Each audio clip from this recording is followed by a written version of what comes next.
자, 우리가 이제 이 찬양을 왜 불렀냐면 오늘 우리가 나누게 될 이 기독론의 마지막 테마인 그리스도의 높아지심, 승귀라고 불리우는 이 내용에 대한 가장 이것을 잘 담고 있는 찬양이 뭘까 이렇게 묵상해 보다가 주의 이름 높이며 이 찬양이 떠올랐어요. 그래서 이 찬양의 가사 안에 그리스도의 낮아지심과 높아지심이 다 들어가 있잖아요.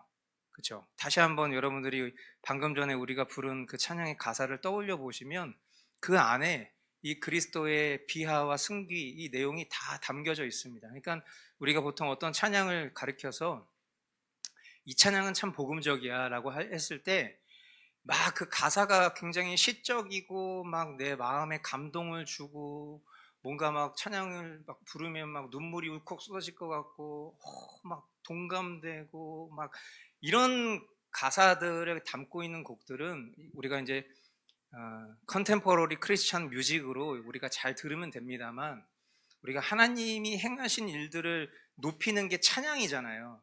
그러니까 여러분들 항상 그런 개념을 잘 분별하실 수 있어야 돼요. 그러니까 제가 늘 말씀드리지만 CCM 듣지 말라고 말씀드리는 건 아니에요. 만약에 내가 가요를 들을 거면 가요 들을 시간에 CCM을 들으면 더할 나위 없이 좋은 거겠죠.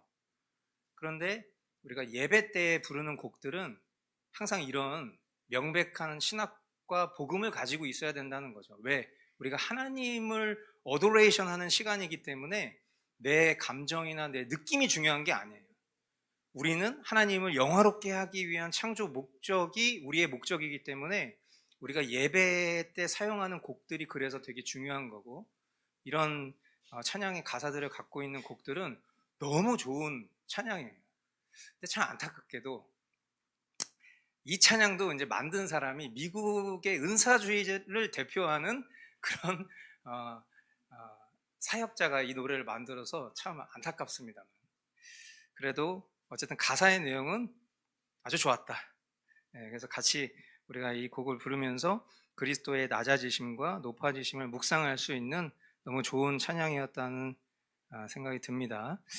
오늘 이제 우리가 이 기독론의 마지막 이 그리스도의 높아지심을 다루게 될 텐데요. 우리가 지난 시간에 이제 낮아지심에 대해서 배웠으니까 예수님의 낮아지심이라고 한다면 결국 첫 번째가 뭐였죠? 성육신. 그렇죠? 예수님께서 하나님이신데 그 하나님이 인간의 몸을 입고 이 땅에 오신 것 자체가 낮아지심입니다. 그래서 제가 여러분들한테 좀 생각에 인이 박히도록 비유로 했었던 그 부적절한 단어 기억나시죠? 도그 베이비 그 얘기 했잖아요. 내가 아무리 애견인이어도 누가 나한테 도그 베이비라고 부르면 혹은 도그 파더라고 부르면 기분 좋을 사람 아무도 없는 것처럼 그 정도 수준이다. 왜? 하나님이 하나님이신데 하나님이 하나님의 형상으로 창조한 피조물의 몸을 입고 이 땅에 오신 것 자체가 이거는 말로 형언할 수 없는 낮아지심이다라는 걸 얘기를 했습니다. 그러니까 우리가 보통 그리스도의 낮아지심 이렇게 얘기하면 어떤 십자가의 죽음 뭐 이런 정도로만 생각할 수 있겠지만 이 십자가의 죽음 이전에 성육신 하신 것 자체로부터 이것은 엄청난 순종이었고 엄청난 일이었다. 그리고 결국 그 낮아지심의 절정은 십자가에서 죽으시고 무덤으로까지 내려가셔서 우리가 겪어야 될 그 음부의 고통을 다 감당하신 그 모든 일들이 그리스도의 낮아지심, 비하였던 것이고, 그리고 이제 그것과 대조되는 개념이 바로 이 높아지심입니다. 그래서 그리스도의 부활, 그 사망 권세를 이기시고 다시 사신 그 부활로부터 이 그리스도의 높아지심이 시작하는 것이죠. 그리고 부활하신 이후에 하늘로 승천하시고, 그리고 지금 이 순간에 그 하나님 보좌 우편에 앉으셔서 이제 장차 그 약속을 성취하시기 위해서 다시 오시겠다라는 그 재림까지, 이것이 우리가 이제 오늘 다루게 될 높아지심의 내용입니다. 그래서 이 모든 단계는 결국 이 그리스도께서 택한 그 사람들, 택함 받은 자들을 위해서 죄에 대한 만족을 이루신 후에 받으신 영광스러운 상태를 의미한다. 우리가 먼저 이렇게 결론을 찍고 그 안에 담겨져 있는 내용들을 좀 단계적으로 보도록 하겠습니다. 먼저 그리스도 부활의 진실성입니다. 그러니까 부활의 진실성이라고 얘기했을 때 왜 이게 중요할까요? 사람들은 부활을 믿지 않기 때문입니다. 그러나 저와 여러분들은 부활을 믿습니다.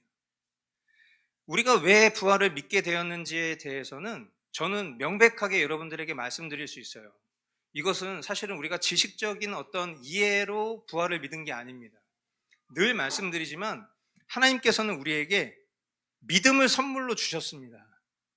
즉 우리가 무언가를 믿게 되었을 때, 믿음이라는 건 그런 거잖아요. 내가 보지 않아도 믿을 수 있는 거예요. 만약에 우리가 사랑하는 연인이 있어요. 그런데 그 사랑하는 연인이 뭔가 조금 의심쩍은 행동을 했어요. 그래서 어제 뭐 했어? 라고 만약에 물어봤어요. 그랬는데 그 얘기를 들은 사람이 지금 나 의심하는 거야? 이렇게 얘기를 했어요. 그럼 네가 의심받을 만한 행동을 했으니까 내가 의심하는 거 아니겠어? 그러면 어떻게 하면 좋겠어? 제가 혼자서 1인 2역으로 막 연기를 하네. 우리가 그렇게 했을 때 그럼 내가 입증하면 믿을 거야? 이렇게 얘기했을 때 우리가 무언가를 확인하고 나서 그것을 믿는 거는 이미 끝난 일이에요. 그건 믿음의 영역이 아니라 사실을 확인하는 거죠. 믿음이라는 건 그 사람을 그냥 믿어주는 겁니다. 내가 완전 이 부분에 대한 해결이 나지 않았어도 믿어주는 거예요. 더 나아가서 믿어주는 것도 사실 완전한 믿음은 아니죠. 진짜 믿음은 뭐냐면 믿어지는 거예요. 이게 저는 가장 큰 우리가 경험하고 살아가는 기적이라고 생각합니다. 그러니까 우리는 눈앞에서 뭔가 막 초자연적인 현상이 펼쳐지는 것을 진짜 기적인 것처럼 생각하지만 늘 그런 순간들을 우리가 삶에서 대입해 봤을 때 뭐로 이해하면 좋냐면 예수님을 따라다녔던 수많은 군중들을 보세요.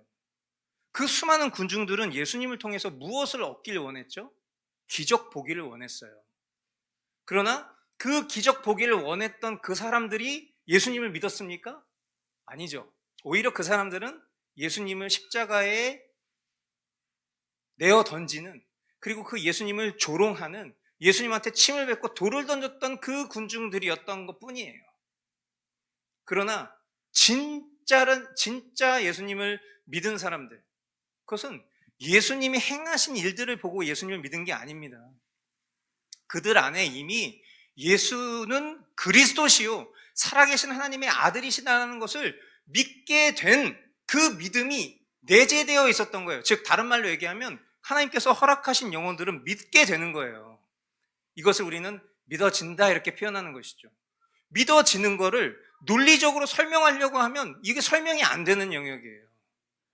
그러니까 우리가 이제 어떤 기독교 신앙을 변증하는 그런 일들, 제가 이제 변증을 되게 좋아하기 때문에 변증학을 공부하면서 그 프로세스들을 이해하고는 있지만 사실 변증의 핵심도 결국은 믿음의 영역으로 가야 됩니다.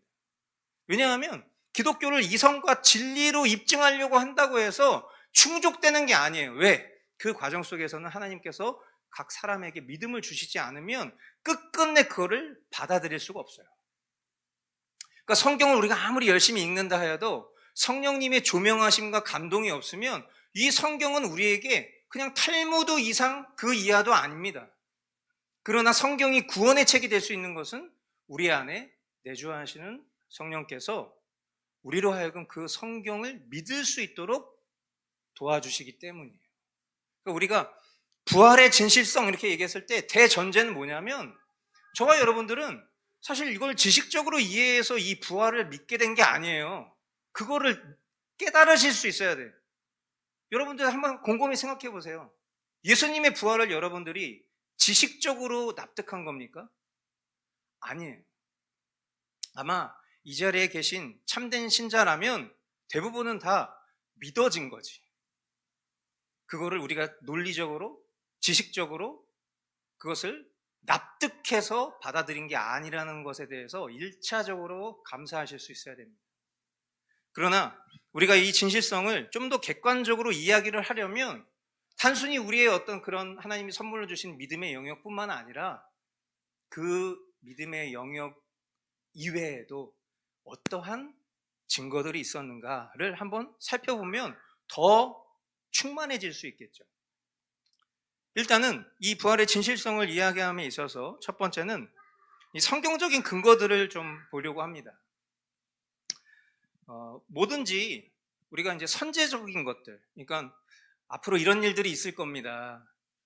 앞으로 예수님이 다시 오실 겁니다. 뭔가 이런 선제적인 예언들, 그러니까 반드시 성취될 수밖에 없는 예언들. 물론 우리는 인간의 시간을 살고 있기 때문에 저와 여러분들은 과거로 거슬러 내려갈 수 없고 미래로 거슬러 올라갈 수 없는 존재들이기 때문에 당연히 선제적인 얘기에 대한 호기심과 관심이 많을 수밖에 없죠. 그러나 성취된 것을 경험하면 과거에 무언가 이야기했던 사람들에 대한 신뢰가 생기는 것처럼 성경은 마찬가지로 그렇습니다. 구약과 신약이 있죠. 구약이라는 것은 우리가 잘 아는 바대로 올드 테스트먼트, 옛 약속들이에요. 그 옛 약속의 성취를 우리는 예수 그리스도라는 실체를 통해서 확인한 그 신약의 기록들을 신구약을 묶어서 봄으로 인하여 하나님이 살아계시고 하나님께서 우리에게 아들 예수 그리스도를 구세주로 보내주셨고, 그리고 그 모든 것들이 그냥 어느 날 우연이 된 것이 아니라 이미 선제된 하나님의 약속이 구약으로부터 지속되었고 그 약속의 실체가 되시는 예수 그리스도께서 계셨고 그 예수 그리스도를 믿는 수많은 증인들의 고백인 신약 성경을 통해서 우리는 신약 성도인 우리도 이 성경을 통해서 하나님이 하신 일과 하실 일을 전인격적으로 아멘하면서 갈 수 있게 되는 거예요. 예수님의 부활에 대한 그런 성경의 예언이 이미 선제적으로 구약에 있었다. 그래서 구약에 보면 제가 이제 오늘 이 말씀들을 다 읽으면은 시간이 너무 없기 때문에 일단 몇 가지 말씀들만 좀 읽어드리려고 하는데요. 일단 시편 16편 10절 여러분들 체크해 놓으시고 나중에 한번 찾아보시면 좋겠고 안 보셔도 됩니다. 시편 16편 10절 말씀에 보면은 주님께서 나를 보호하셔서 죽음의 세력이 나의 생명을 삼키지 못하게 하실 것이며 주님의 거룩한 자를 죽음의 세계에 버리지 않으실 것이기 때문입니다. 그러니까 이 말씀을 우리가 그냥 무심코 지나쳤다면 이 말씀이 예수 그리스도의 부활에 대한 선제적 약속의 말씀이라는 걸 우리는 아마 몰랐을 겁니다. 그러나 이 말씀 여러분 잘 체크해 주세요. 결국 이 시편의 고백이 예수 그리스도께서 부활하실 것에 대한 선제적인 약속의 말씀이었다라는 것을 저와 여러분들이 보실 수 있어야 되겠죠. 이사야 53편 3장 10절입니다.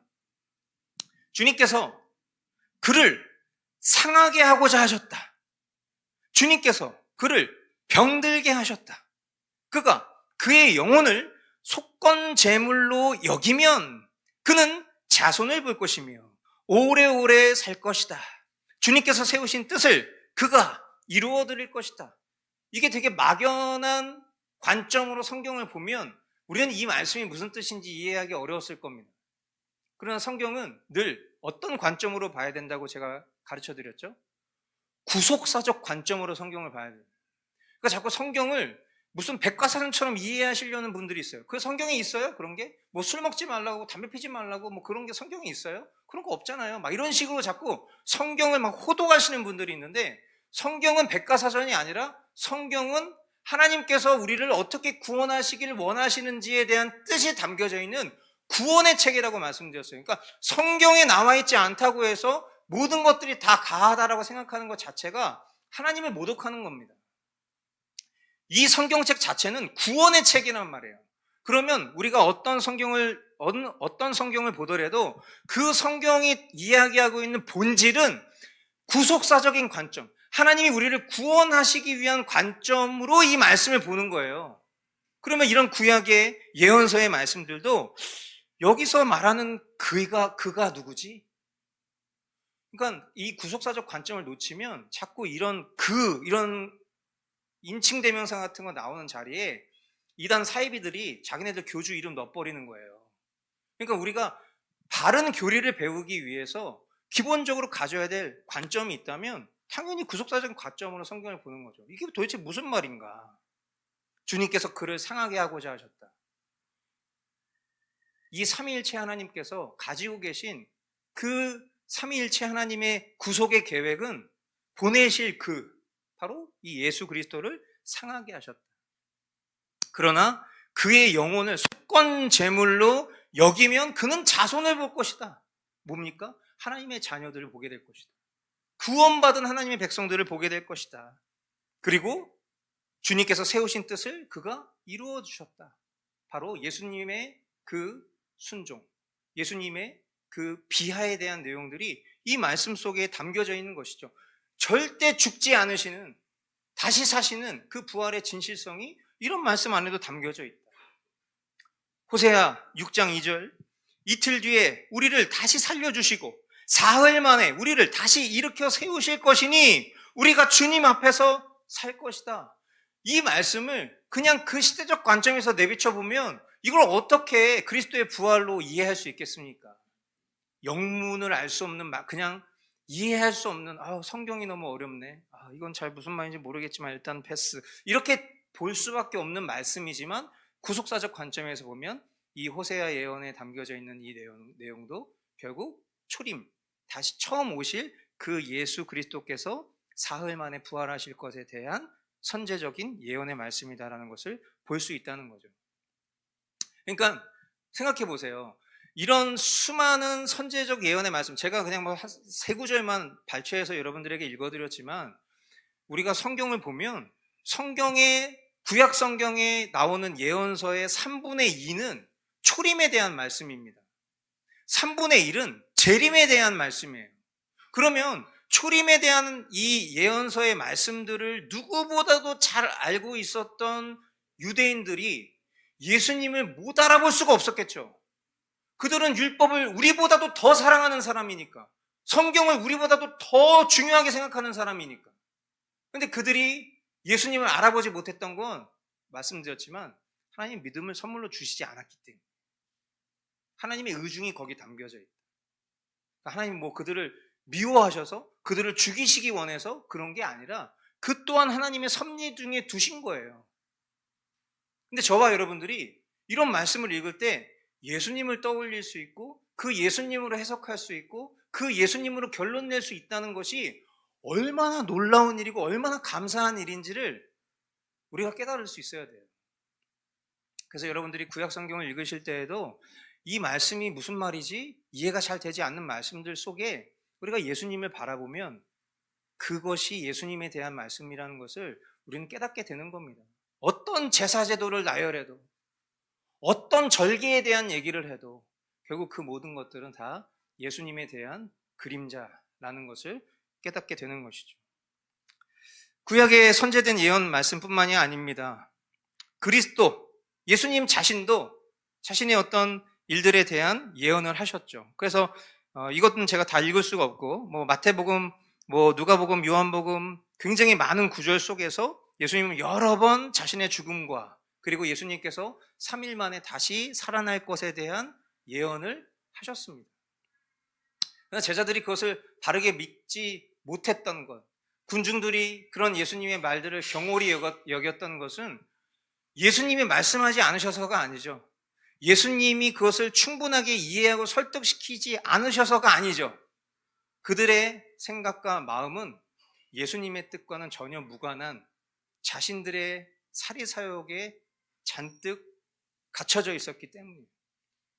그러니까 우리가 말씀을 읽어도 이 말씀의 주도적인 뜻을 이해하려고 하기보다는 어떻게 하면 이 말씀을 내 뜻으로 이것을 치환해서 나에게 유리한 쪽으로 이것을 묵상해내려고 하는 이런 태도들을 우리가 하루속히 꺾지 않으면 우리는 하나님의 말씀을 읽어도 그 본뜻을 절대로 이해할 수가 없을 겁니다. 그래서 말씀을 읽을 때에도 자기 부인은 당연히 1번입니다. 나를 부인하고 성령님께 전적으로 의지하는 상태에서 우리가 매일 묵상을 해야 되겠죠. 그래서 제가 이제 우리 성도분들도 점점 많아지시고 그리고 하나님의 말씀을 사모하는 그런 교우들의 믿음의 결단들이 이제 머스트 라이프에 막 투영되는 그런 모습들을 보면서 저도 저 나름대로 조금 더 내가 의미 있게 열심을 내는 그런 일을 해야 되겠다. 그래서 제가 그전에는 이제 뭐 성경 정독집이라는 책을 통해서 이제 말씀을 묵상하는 가이드라인을 여러분들에게 제시했고, 또 뭐 AI 같은 도구들을 활용해서 뭐 제가 다 헤아릴 수 없는 칼빈 주석이라든지 그런 CSV라든지 이런 것들에 대한 것들을 연구된 자료들을 통해서 말씀 가이드를 제공했다면, 제가 고린도전서부터는 이제 시간을 할애해서 주애를 기록하고 여러분들에게 그것을 제공하면서 여러분들이 더 성경을 깊이 읽으실 수 있도록 그 일을 하고 있는 거예요. 그러니까 결국 우리가 이렇게 하나님의 말씀을 읽는 것을 통해서 결국 하나님이 우리에게 말씀하시고자 하는 그런 약속들을 붙드는 게 저와 여러분들이 말씀을 읽는 주된 목적이다라는 것을 다시 한번 깨달으실 수 있게 되길 바랍니다. 자, 천사의 증언도 있죠. 예수님의 그 무덤에 있던 천사들이 예수님이 부활하실 것에 대한 선포를 했습니다. 그리고 부활하신 그리스도께서 나타나시는 것. 예수님이 40여일 동안 여러 차례 다양한 장소에서 다양한 그런 사람들에게 나타나셨습니다. 그래서 막달라 마리아에게 나타나셨고, 다른 여인들에게 나타나셨고, 베드로에게도 나타나셨고, 엠마오로 가던 두 제자에게도 나타나셨고, 12 제자들에게도 나타나셨고, 500여 명의 그런 형제들에게도 나타나셨고, 야고보에게도 나타나셨고, 바울에게도 심지어. 그러니까 우리가 사복음서 이외에 고린도전서에도 등장하는 이런 500여 명의 증인들, 야고보, 바울 이런 사람들을 통해서 부활하신 그리스도께서 자신의 그 현현을 통하여 이 부활이 결코 믿을 수 없는 내용이 아니라 실제된 하나님 약속의 성취라는 것을 이토록 증거하셨다. 그러니까 우리가 이런 기록들을 토대로 해서 부활을 믿게 되신 분들도 아마 덜어는 있을 수도 있겠지만, 그러나 제가 아까도 말씀드리지만 저조차도 체험적으로 제가 무슨 뭐 신학을 공부해서 부활을 믿게 된 게 아니라 저는 그냥 처음부터 부활을 믿었어요. 하나님이시라면 이 일이 능히 가능하다.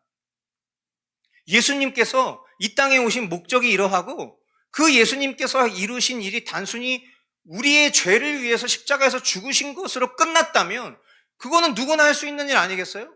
저도 만약에 눈 질끈 감고 영웅심리로 누군가를 위해서 그냥 죽는 일을 선택한다면, 왜 생각해 보세요. 여러분, 무슨 뭐 민주화 투쟁한다라고 하면서 자기 몸에다가 막 기름 뿌려가지고 스스로 분신자살하는 사람들 있잖아요. 그럼 그 사람들을 우리는 막 위인전에서 만납니다. 야, 민주화를 위해서 저렇게 자기의 몸을 투신까지 하면서 그 가치를 지키려고 한 위대한 민주화 투사, 막 우리 이렇게 기억하잖아요. 그런 사람들 세고 셌습니다. 전 세계에 수많은 역사 속에서도. 그러나 그 사람들은 자신의 목숨을 바쳤을지는 모르지만 어떤 자신이 중요하다고 생각하는 가치를 위해서 자신의 목숨을 바칠 만큼 아주 강력한 사람이었을지는 모르겠지만 그들 중 누구도 다시 살아난 사람은 없어요. 즉 소망의 본체가 된 사람은 없는 겁니다. 그러나 예수님은 호기롭게 영웅심리로 십자가에 죽으신 것이 아니라 이미 구약 성경으로부터, 예수님 자신으로부터 수많은 선제적 예언의 말씀바대로 예수님께서는 부활하셨다. 그 부활을 통해서 저와 여러분들의 진짜 참된 소망의 첫 열매가 되어주신 거예요. 이 부활이 없으면 예수님의 십자가 죽음은 아무 의미가 없는 것입니다. 그러나 이 부활을 통해서 저와 여러분들이 나에게 영원한 생명이 있구나 라는 것을 믿을 수 있는 소망이 되었다는 것을 우리가 어떤 교리적인 지식으로 그걸 깨달았냐? 교리적인 지식으로는 지금 우리가 확인하고 있을 뿐이지 이미 선제적으로 우리는 다 믿고 있었던 거예요. 이게 얼마나 감사한 일입니까? 그러니까 신학을 공부하지 않아도, 교리를 잘 몰랐어도 그저 이것을 깨달을 수 있었다는 것 자체가 얼마나 큰 은혜인지를 여러분들 다시 한번 감사하실 수 있게 되길 바라요. 자, 이 부활의 필요성에 대한 이의 제기가 있습니다. 그러니까 우리가 잘 아는 바대로 유대인들은 그리스도가 메시아라는 거, 아니 그들이 그렇게 사랑하는 성경을 통해서 만약에 예수님이 행하신 그 족적들을 조금만 관심 있게 지켜볼 수 있었다면 당연히 예수가 그리스도라는 것, 메시아라는 것을 믿을 수 있었을 텐데, 그들은 아주 완고하게도 그들 내면에는 예수님이 메시아라는 것을 믿는 마음이 어느 정도로 심정적으로 있었다 할지라도 그런 것들이 전무한 사람들이 대부분이었겠지만 그렇다 하더라도 그들은 무엇을 요구했죠? 기적을 요구했습니다. 유대인들이 관심이 많은 것은 기적이에요. 그러나 예수님은 그들에게 단호하게 말씀하셨죠? 내가 요나의 표징 외에는 보여줄 것이 없다. 예전에 제가 설교했었던 그 설교 제목이 요나의 표징이었던 그 설교 혹시 기억나십니까? 요나의 표징이 뭐예요? 예수님이 죽으시고 사흘 만에 부활하실 것에 대한 그 선제적 말씀을 이 기적을 요구하는 이들에게 말씀하시는 거예요. 왜? 너네 그렇게 성경 사랑한다며.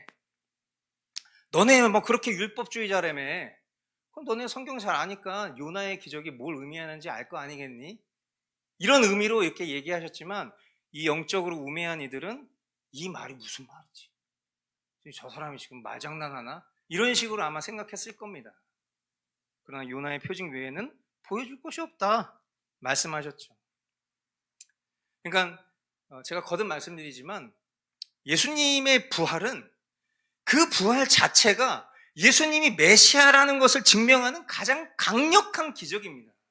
그러니까 우리가 보통 뭐 은사 얘기할 때도 무슨 뭐 기적에 대한 그런 것들을 이야기할 때 제가 은사주의자들이 제일 싫어하는 말이 뭐냐면 기적을 부인하는 거예요. 은사를 부정하는 거. 그러니까 제가 아무리 제가 보수 신학을 가지고 있고 제가 어떤 개혁주의 신학을 가르치는 목사지만 저는 성경이 명하고 있는 그 은사의 발현은 공동체의 유익을 위해서 하나님이 주신 것이고 성경에 기록되어 있는 것이니까 그것을 통해서 이 공동체의 유익이 발현될 수 있다면 그건 너무나 기쁜 일이다라고 말합니다. 그러나 은사 중지론을 중요하게 생각하는 또 다른 이유 중에 하나는 뭐냐면 성경이 기록하고 있는 은사를 자꾸만 인간들은 초자연적인 은사로 치환해서 받아들이기를 원하는 마음이 크기 때문에 그런 측면에서의 은사가 중지됐다라고 말하는 것이지 성경이 기록하고 있는 명백한 공동체의 유익을 위해서 주신 이 은사를 누가 부정하겠습니까? 그러나 생각해 보세요. 진짜 기적이 뭡니까? 진짜 기적은 완고한 우리가 예수님을 믿게 된 거예요. 이거는 진짜 여러분들이 아시겠지만 너무 많이 들으셔서 감동이 없을 수도 있는데 이건 진짜 감동적인 거예요. 우리가 예수님을 믿게 됐다는 것 자체가 이건 엄청난 기적인 거예요.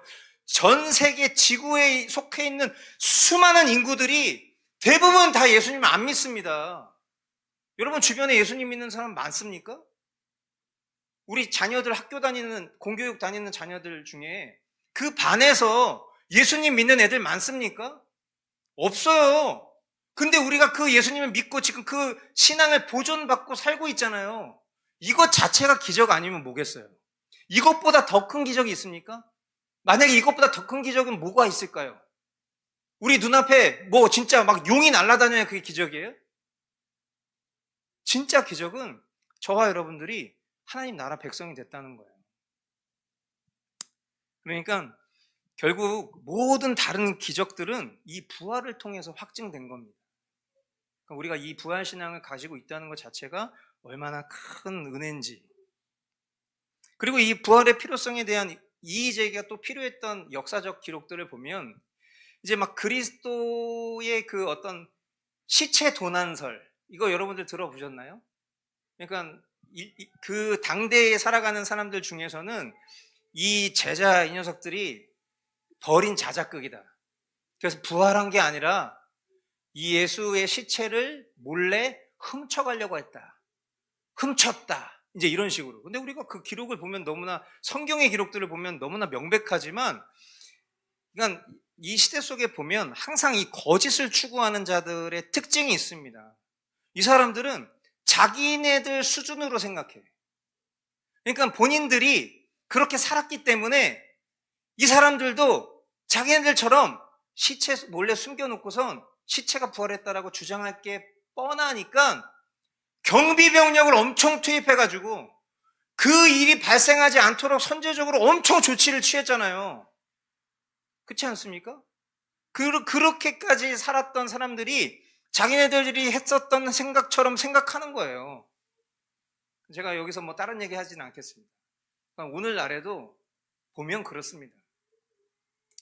그러니까 뭐 자꾸만 이런 이제 뭐 보수 기독교 신앙인들을 향해서 너는 뭐 윤석열, 김건희 손바닥 왕자 새긴 그런 인간을 그렇게 옹호하는 게 목사냐 막 이러면서 막 저한테 비난하시는 분들이 있거든요. 그런 무속신앙의 프레임은 그들이 그렇게 살기 때문이에요. 그러니까 뭐 노상원 수첩 뭐 그거 무슨 뭐 어디서 뭐 전 보러 가고 무당한테 막 거기서 기록하고, 그 사람들이 그렇게 살기 때문에 그런 쇼를 하는 거라고, 그런 소설을 쓰는 거라고. 그러니까 세월을 막론하고 동서고금을 막론하고 거짓을 추구하는 사람들은 늘 그런 식이에요. 박근혜 대통령이 잃어버린 7시간 동안 뭐 했냐? 박근혜 대통령이 구판을 벌이고 있었다. 수장제를 지내고 있었다. 도대체 그런 발상이 어디서 나오는지 모르겠는데 그 사람들이 그렇게 살기 때문이라고. 예수님의 이 시체도난설 얘기는 너무 말도 안 되는 주장이라는 게 뭐냐면, 제가 거듭 말씀드리지만 철저하게 무덤을 지켰습니다.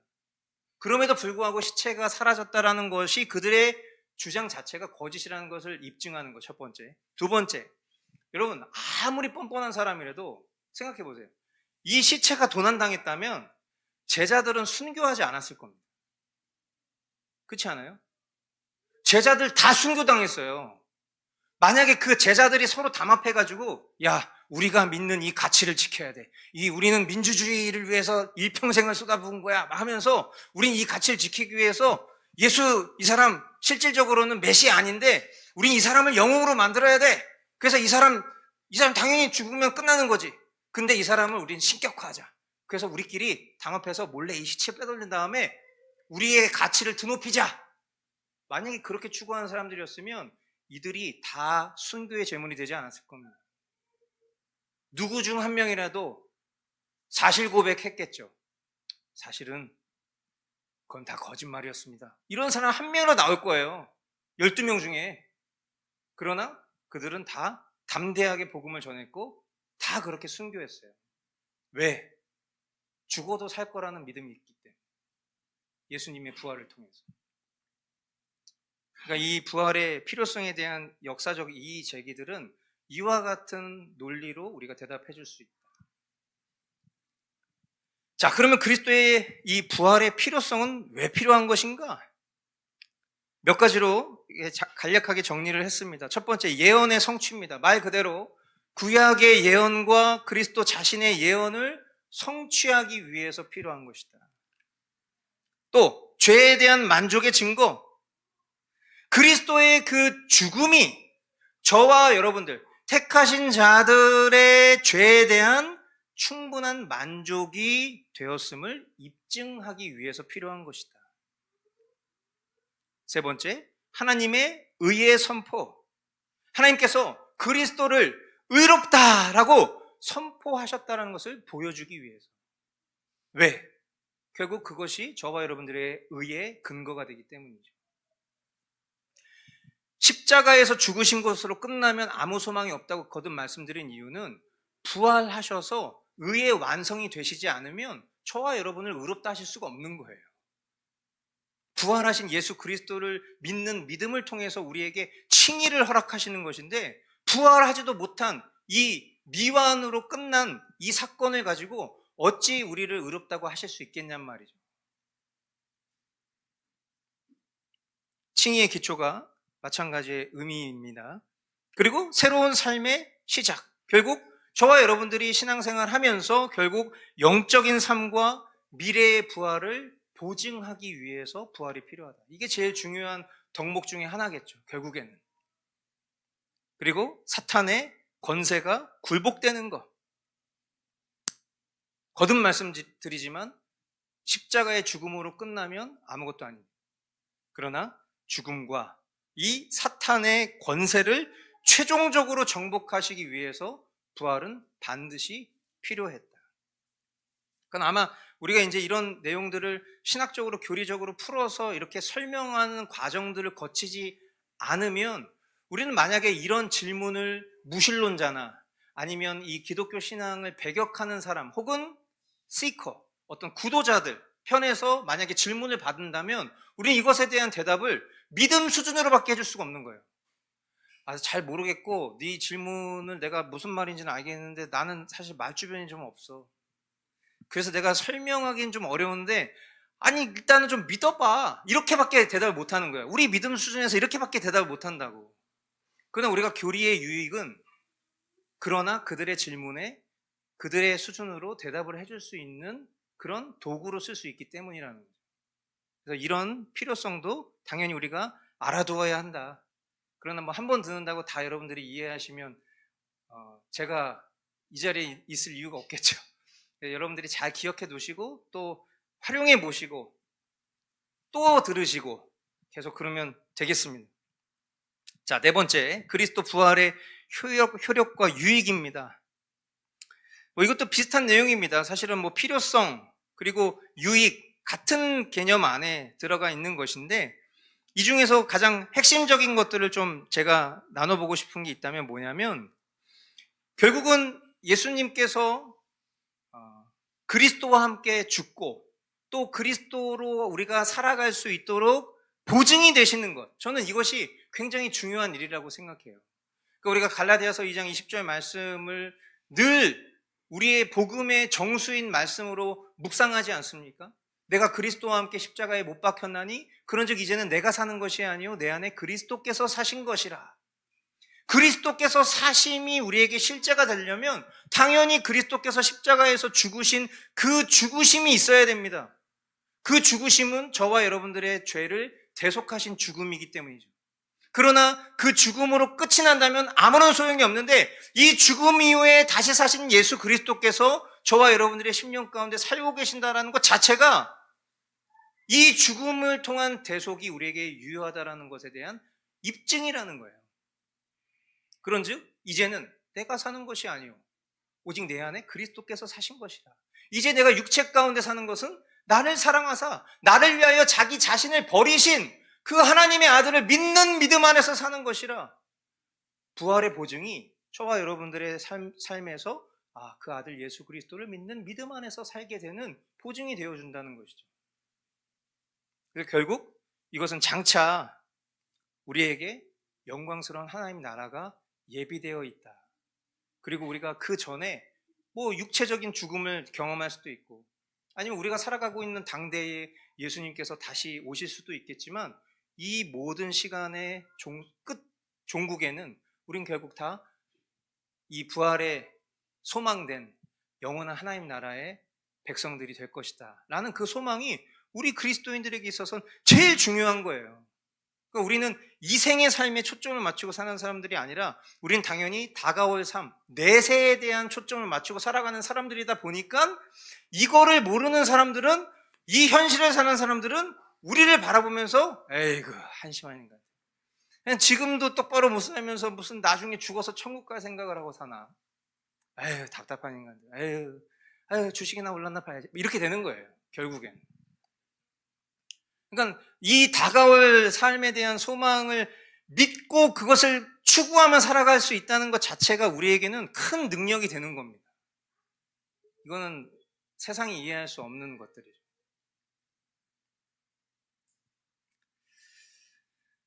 그리스도 승천의 진실성에 대해서 이제 좀 보겠습니다. 승천. 제가 오늘 이 내용을 좀 준비하면서 사실 욕심 같아서는 이 성경적인 근거들을 아까 처음 서두처럼 다 한번 쭉 나열해 놓고 이걸 읽는 과정들로 우리가 한번 좀 확인하면 좋겠다는 생각을 했는데 내용이 좀 방대하다 보니까 저는 좀 그렇게까지 하기 어렵겠다 싶어서 일단은 여러분들에게 어느 구절에 있는 말씀들이지만 좀 읊어드리고 여러분들이 한번 찾아보시는 걸로 하시면 좋을 것 같아요. 그래서 이 부활에 대한 선제적인 약속이 있었던 것처럼 당연히 승천에 대한 선제적인 약속의 말씀도 있었다. 구약에 시편 68편 18절 말씀, 또 시편 110편 1절 말씀 등에서 이 그리스도의 승천이 예언되었다라는 거 한번 여러분들 나중에 찾아보시면 좋겠고요. 그리고 예수님 자신도 그렇게 예언하셨습니다. 예수님이 부활 이후에 자신이 하늘로 돌아갈 것에 대한 약속의 말씀들이 요한복음 6장 62절, 14장 2절로 3절, 16장 5절, 17장 5절 아주 너무나 많이 승천에 대한 약속 또한 있다. 그리고 결정적으로 제자들이 직접 목격했죠. 그래서 누가복음 24장 50절로 51절 말씀, 그리고 사도행전 1장 9절로 11절 말씀을 통해서 예수님께서 부활하신 이후에 그냥 그 전처럼 사람들하고 같이 어울려서 늙어 죽을 때까지 같이 사신 게 아니라 승천하신 장면을 목격했다. 그리고 천사의 증언도 있었습니다. 예수님의 승천 시 천사들이 증언했던 말씀들이 바로 이어져 나오는 사도행전 1장 10절로 11절 말씀에 담겨져 있고요. 그리고 사도들의 증언, 베드로, 스데반, 바울 등이 승천을 증언한 내용들, 사도행전 전반부에서도 다 나오고 있고, 그리고 에베소서 4장 8절로 10절, 디모데전서 3장 16절 등 사도들의 이 승천에 대한 증언의 기록들이 담겨져 있다.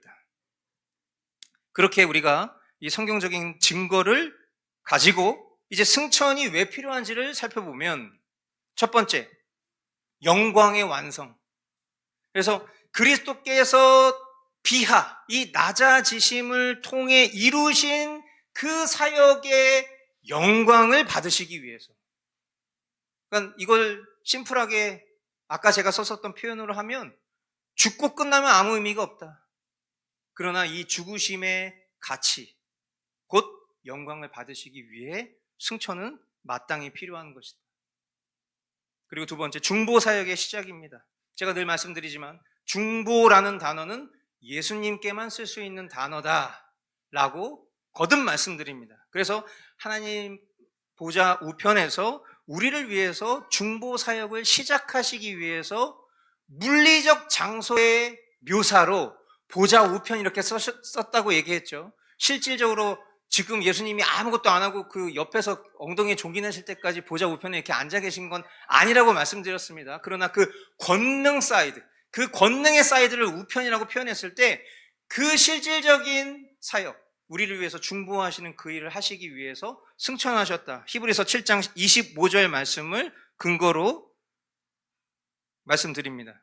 그리고 성령 강림의 전제. 그러니까 예수님께서 제자들에게 먼저 말씀하셨을 때 예수님께서 승천하실 것에 대한 약속을 하셨고, 그러나 세상 끝날까지 너희와 항상 함께 하겠다라는 보내실 그 보혜사 성령님에 대한 예언도 당연히 있었죠. 요한복음 16장 7절입니다. 그래서 성령을 보내주시기 위한 필수 조건은 예수님의 부활 후 승천입니다.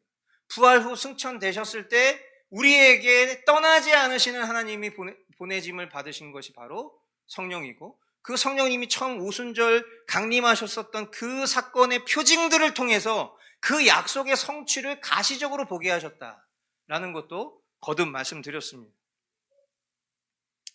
자, 그리고 결국 우리보다 앞서가신 자라는 의미를 통해서 우리가 거할 처소가 어디냐? 저와 여러분들이 거할 처소가 어디예요? 우리 지금 예람 성도님네 가정이 이제 전세 만기 이렇게 도래하고 새 집 들어가기 사이에 두세 달 그 여 동안 이 집주인의 마음을 주님 주장하여 주십시오 하고 이제 주중에 기도 제목 내놔서 우리 같이 기도하고 있잖아요. 그래서 아까 제가 예람 성도님한테 그 두세 달 동안 어떻게 할 거예요 했더니 뭐 하나님 알아서 하시겠죠 뭐 이제 이렇게 얘기하잖아요. 그러면 나는 이제 그런 믿음을 보면서 아 훌륭하다. 왜? 이런 거를 만약에 세상 사람들은 이것 때문에 아무것도 못해. 야 이거 어떡하지? 큰일이네 이거 진짜 이거 어떡하지? 이 생각하느라고 잠을 못 잘 거란 말이에요. 근데 왜 이런 데서 의연하냐? 저는 그렇게 생각합니다. 굳이 제가 뭐 해석하는 건 아니지만 제가 바라고 기대하고 아는 바대로라면 우리의 거할 영원한 초소는 하늘에 있기 때문에 임시 방편으로 우리가 이 땅에서 살아가고 있는 그 몇 날 며칠 때문에 고민하고 있는 건 내가 속한 곳이 하늘이 아니라는 걸 반증하는 것 뿐이에요. 그러니까 우리가 살아가는 삶에서 일어나는 여러 가지 많은 어려움들이 있지만 이것을 바라보는 관점에서 세상에 속한 사람들과 하늘에 속한 사람들의 차이점은 거기서 나타나는 겁니다. 하나님 우리에게 허락하신 것이 최선이지. 그러므로 이 상황들이 비록 내 바램과 다르다 할지라도 하나님이 이 과정을 통해서 나에게 가장 좋은 것을 주시길 원하신다는 것을 믿기 때문인 거예요. 그러니까 우리가 어디 여행을 갔는데 여행에 가서 이제 내가 숙박하는 그 업소를 이제 예약을 하고 갔습니다. 갔는데 내일은 어디서 자지? 막 이런 거 고민하면서 살지 않아도 된 이유는 결국은 우리가 돌아올 내 본집이 있기 때문인 거잖아요. 그러니까 우리가 영광스러운 하나님 나라, 영원히 거할 그 처소에 대한 그 약속을 우리가 어떻게 하고 있어요? 우리가 그걸 어떻게 보장받는 거죠? 예수님의 승천 때문인 거예요. 그걸 신학적으로 표현하면 그렇다는 거예요. 우리가 거할 처소를 미리 예비하시기 위해서 가신 거예요. 우리가 하늘에 속한 자다라는 것을 보여주시기 위해서. 거듭 말씀드리지만 예수님이 우리를 위해서 죽으신 그 가치가 있으려면 당연히 부활이 있고 승천이 있어야 되는 겁니다. 이게 없으면 우리는 진짜 불쌍한 사람들이에요. 이 세상에서 제일 불쌍한 사람들. 저와 여러분들이 진짜 세상 사람들 바라봤을 때 제일 불쌍한 사람들이에요. 왜? 이 황금 같은 시간에 여기서 이거 듣고 계시잖아요. 이 황금 같은 시간에 주일날 교회 와서 예배하고 계시잖아요. 이게 세상의 관점에서 봤을 땐 얼마나 헛된 일입니까? 야, 교회 간다고 야 돈이 나오냐, 밥이 나오냐, 밥은 주지. 그냥 가가지고 거기다 돈 갖다 내면서까지 왜 그러는 거야 도대체? 세상 사람들이 제일 많이 하는 얘기가 그런 것들이잖아요. 그들에게는 하늘 거처가 없습니다.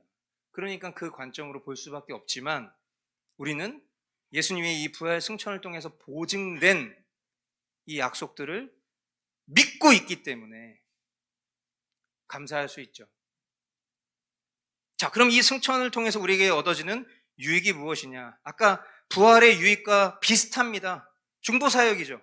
우리를 위해서 계속해서 간구하시고 우리의 기도에 응답하시는 그 예수님의 중보사역이 있다. 히브리서 7장 25절, 요한일서 2장 1절 말씀.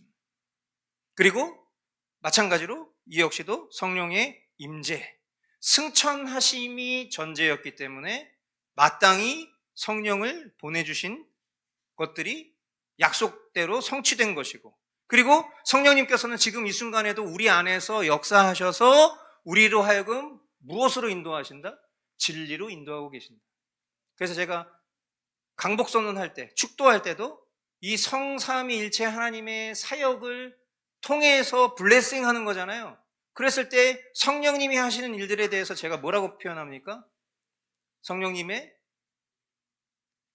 내주, 이것도 참 그래요. 이게 오토매틱으로 읊어가다 보니까 부분적으로 시작하면 또 생각이 안 나.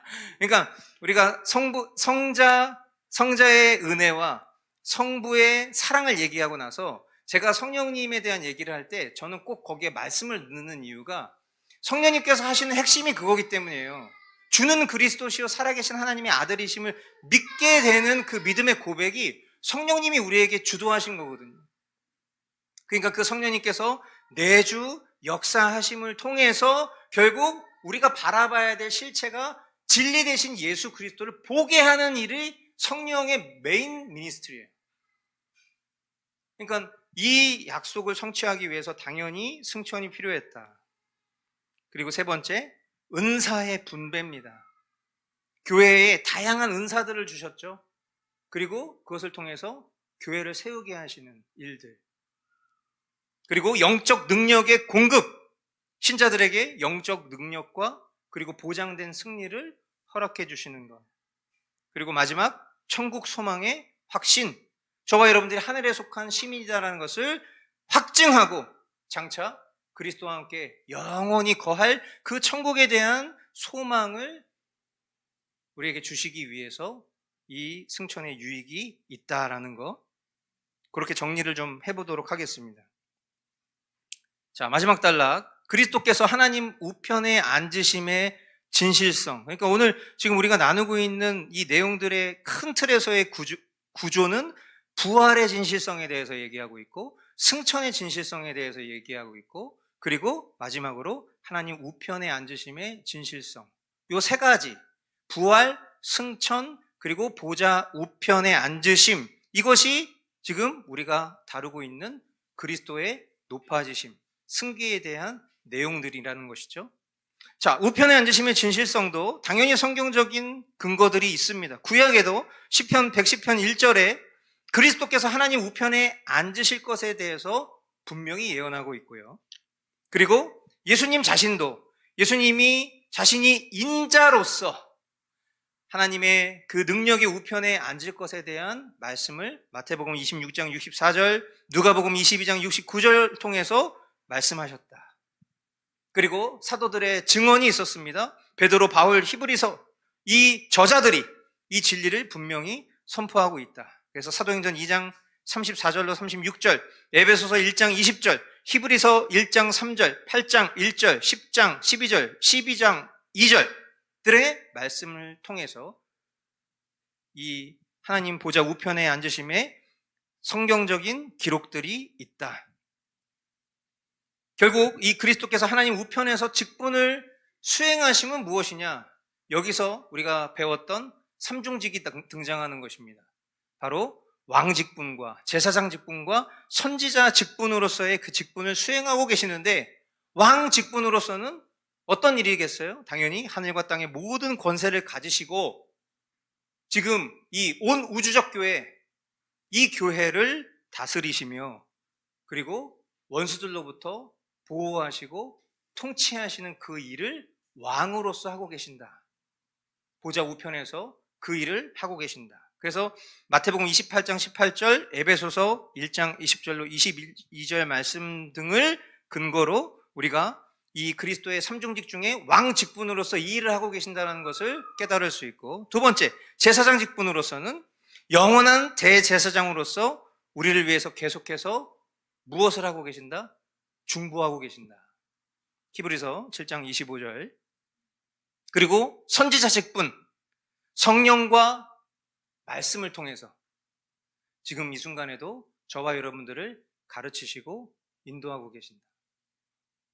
저와 여러분들이 이 말씀에 대한 조명을 받고 있고, 그리고 이 말씀을 이해하고 깨달을 수 있는 이 모든 과정들이 그냥 나의 어떤 지식 수준이나 어떤 나의 실력으로 오해하시면 안 됩니다. 이것은 철저히 지금 보좌 우편에서 저와 여러분들을 위해서 행하고 계시는 예수님의 권능입니다. 그리고 그 일을 내주하시는 성령님을 통해서 이루고 계신 과정이라는 것을 꼭 기억하실 수 있게 되길 바라요. 끝으로 그리스도께서 하나님 우편에 앉으심의 유익에 대해서 보자면, 첫 번째, 죄사함과 영원한 생명의 확실성입니다. 그러니까 보좌 우편에 계신다는 것은 종국적으로 보면 다시 오실 것을 제외하고서는 지금 이 순간 인간의 시간편에서 생각해 보자면 현재 속에서 일어나고 있는 예수님의 사역이죠. 그런 측면에서 봤을 때 그리스도께서 우리의 죄값을 완전히 치르시고 하나님께서 계획하신 그 바를 이루셨음을 보여줌으로써 우리를 향한 죄사함과 영원한 생명에 대한 확신을 주고 계신 겁니다. 그러니까 우리가 왜 소망을 두고 있냐? 우리가 왜 믿고 있냐? 왜 우리가 감사할 수 있냐? 다 이와 같은 일들이 이루어졌기 때문인 거예요. 지금 보좌 우편에 계신다는 것 자체가 그냥 예수님 무슨 잠시 좀 다시 오실 때까지 쉬고 계시나? 그게 아니라 이미 그 예수님이 보좌 우편에 계신다는 것 자체가 저와 여러분들에게 약속하신 보장된 승리를 보여주시는 겁니다. 그러니까 저도 요즘에 여러 가지 많은 이제 복잡하고 어려운 일들이 있지만 그래도 힘이 납니다. 괜찮습니다. 그리고 하나님이 뜻하지 않는 크고 작은 일들을 제 삶 가운데 계속 제공해 주세요. 제가 지금은 뭐 일부 성도분들에게 교제하면서 말씀을 드렸지만은 아마 제가 앞으로 예수님 다시 오시기 직전까지 살아야 될 굉장히 엄중한 일이 주어질 가능성이 있습니다. 지금 대한민국의 현실 속에서 저에게 맡겨질 책무들이 조만간 있을 거고, 그걸 뭐 저도 기도하는 중에 있고, 제가 그것을 수락하게 되면은 그것을 통해서 제 삶의 과거와 미래가 그 사건을 통해서 바뀌겠지만, 그러나 한 가지 확실한 것은 결국 이 모든 일들을 감당하고 싶은 그런 어떤 뭐랄까요? 그런 마음들은 저의 어떤 호기로운 생각으로만 되는 것은 아니라는 것은 분명합니다. 인간적으로 보면 극심한 환난이 있고 극심한 핍박이 있을 수 있지만 이게 하나님 나라 관점에서는 그 하나님을 영화롭게 하기 위한 선택임이 명백하기 때문에 그것을 이루고자 하는 소망과 또 기쁨이 주어지기 때문에 가능한 거예요. 아마 이제 여러분들이 뭐 실체를 보시게 될 날이 올 거고, 그러나 이제 그때까지 기도해 주세요. 제가 지금은 뭐 자신 있게 확신 있게 말씀을 드릴 수는 없지만, 그러니까 결국 이러한 어떤 우리가 각자 살아가는 삶의 자리에서도 마찬가지예요. 여러분들이 계속 무슨 현실에 이렇게 함몰되어서 큰일이네. 이제 나라 망했네. 이제. 큰일이네. 맨날 이렇게 생각하고 사는 거는 우리 그리스도인들답지 않은 거라는 걸 말씀드리고 싶은 거예요. 상황과 환경은 절망적이어도 그 속에서 하나님이 우리에게 주시는 담대함과 보장된 승리 속에서 우리가 해야 될 일들이 있는 거예요. 그 일을 해야 될 것이고 앞으로 저와 여러분들이 그렇게 쓰임 받기를 원해요. 두 번째, 교회의 보호와 통치입니다. 이 그리스도께서 하나님 우편에 앉으심을 통해서 우리에게 얻어지는 유익이 교회의 보호와 통치다. 그리스도께서 오늘 우리가 에베소서 말씀을 통해서도 봤지만 교회의 머리가 되시죠. 그 교회의 머리가 되신다는 건 무슨 얘기냐면 이 교회를 보호하고 인도하시는 분이 주님이시라는 거예요. 그러니까 제가 여러분들이 아시는 분도 있고 모르시는 분도 있고 관심 없으신 분도 있겠지만, 제가 이제 그 유튜브에서는 말씀을 드렸고 교회에서는 제가 공식적으로 그런 말씀 드린 적은 없지만, 제가 유튜브 하면서 막 격려와 칭찬도 받지만 그것을 뛰어넘는 수준의 버금가는 핍박과 환난도 있어요. 어떤 분들이 뭐 교회에 전화하셔서 저보고 너 저기 운동 잘한다면서 나랑 야차 한번 뜨자, 막 이런 사람이 있어요 실제로. 그러면 제가 그냥 인간으로서 생각해 보면 그래요? 그러면 체육관을 잡읍시다, 뭐 그렇게 얘기하고 싶지만 당연히 그럴 수 없잖아요. 근데 이런 연락 같은 거 받고 무슨 DM 같은 거 받고 막 그러잖아요. 그러면 무슨 생각이 드냐면 진짜 두렵습니다. 제가 해함을 당할까 봐 두려운 게 아니에요. 제가 몇 날 며칠 동안 지금은 안 그런데 몇 날 며칠 동안 너무 두려워서 잠을 못 잤어요. 왜? 제 아내가 입구에서 안내를 하잖아요.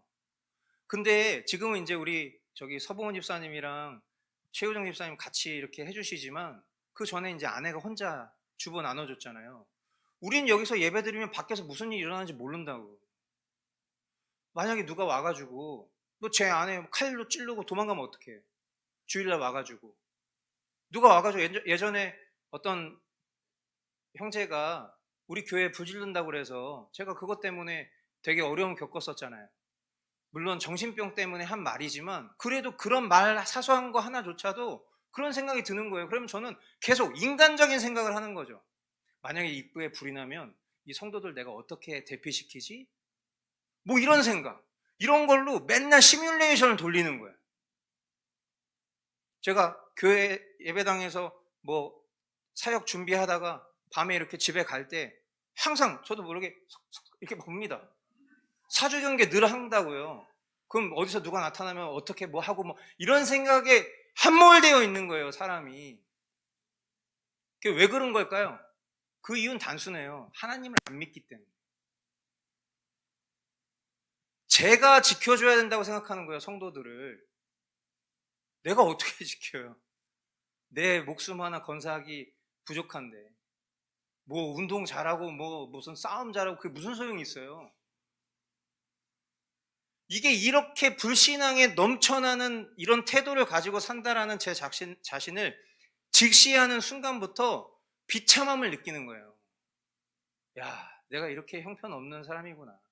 성도들에게 믿음을 권고하고 바른 복음을 가르친다는 사람이 이런 상황에선 이렇게 대처하고 이런 상황에서는 이렇게 보호하고 이런 상황에서는 이렇게 반격하는 이런 거를 생각하고 있는 것 자체가 지혜로운 게 아니라 이거 믿음이 없는 거라고.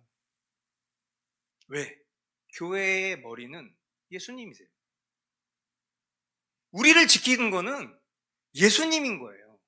지금 이 순간에도 우리가 잘 신앙생활을 할 수 있도록 보존받고 있는 이 모든 순간이 다 예수님이 우리의 머리가 되시기 때문이에요. 여러분, 이 사실을 꼭 신뢰하실 수 있게 되길 바랍니다. 그래서 저도 그 뒤로는 뭐 염려 안 해요. 걱정 안 합니다. 그리고 제가 제 아내한테 있잖아, 누가 만약에 들어와서 이렇게 만약에 칼 이렇게 찌르려고 하잖아. 그럼 일단은 어떻게 해야 되냐면 이렇게 피해야 돼. 그리고 누가 이렇게 찌려고 하잖아. 이렇게 막으면 안 돼. 쳐야 돼. 알겠어? 막 이러면 제 아내가 뭐라는지 알아요? 뭐 그냥 그러면 뭐 죽으면 뭐 먼저 가는 거지 뭐. 정신 똑바로 차려. 그러면 안 된다니까. 제가 얼마나 믿음 없는 사람인지 여러분들에게 말씀드리는 거예요. 다 똑같습니다. 이렇게 주님을 바라보는 그런 우리의 믿음의 눈을 잃어버리면 우리는 결국 또 내가 주인 돼서 내가 나를 지키려고 하고, 나도 지키지 못하는 내가 다른 누군가를 보존하려고 하는 이런 말도 안 되는 현실 속에서 우리가 살아갈 뿐이에요. 그러나 저와 여러분들에게 보장된 미래, 그리고 우리에게 보장된 승리는 이런 수준이 아니다. 영원한 생명을 우리에게 붙들고 계신 그 주님을 신뢰하실 수 있게 되기를 바랍니다. 그래서 결국 미래의 영광에 대한 소망, 우리가 장차 그리스도와 함께 영원한 영광에 참여할 것이다 라는 것을 보증해 주시는 거예요. 이 땅의 고난 속에서도 우리가 소망을 잃지 않게 되는 그 유익이 바로 지금 이 순간 예수님께서 하늘 보좌 우편에 계시다라는 것을 통해서 얻을 수 있는 유익이다 말씀드립니다. 마지막으로 좀 신학적인 관점을 넘어서 이제 좀 정리하면서 동시에 이 그리스도의 높아지심을 묵상하는 그런 내용을 이렇게 좀 정리를 해봤습니다. 그래서 이 내용들을 우리가 같이 한번 여러분들이 마음으로 읽으시고 제가 천천히 읽어드릴 테니까 우리가 묵상해야 될 이 그리스도의 높아지심이 무엇인가 한번 생각해 보십시오. 신자들은 부활하시고 승천하시어 하나님 우편에 앉으신 영광스러운 그리스도를 끊임없이 묵상해야 한다. 이 묵상은 우리의 믿음을 강화하고 죄에 대한 승리를 가능하게 하며 시련 속에서 위로와 소망을 준다. 그리스도의 높아지심은 우리가 이 세상에 속한 자가 아니라 하늘에 속한 자임을 상기시켜주며 우리의 삶의 목표와 가치를 재정립하게 한다. 이러한 묵상을 통해 우리는 하나님을 향한 사랑과 경외심을 깊이 하고 그리스도께서 우리를 위해 행하신 모든 일에 감사하게 된다. 아멘입니다. 저와 여러분들이 이 내용이 그냥 단순히 그냥 텍스트로 끝나는 것이 아니라 저와 여러분들의 오늘의 우리의 감정과 우리의 기분 넘어 우리의 실제된 믿음의 고백 될 수 있기를 바라고 주님의 이 승리를 우리가 날마다 누리며 살아갈 수 있게 되기를 축복합니다. 네, 오늘 이 그리스도의 높아지심 내용 속에서 혹시 질문 있으시면 질문 받겠습니다.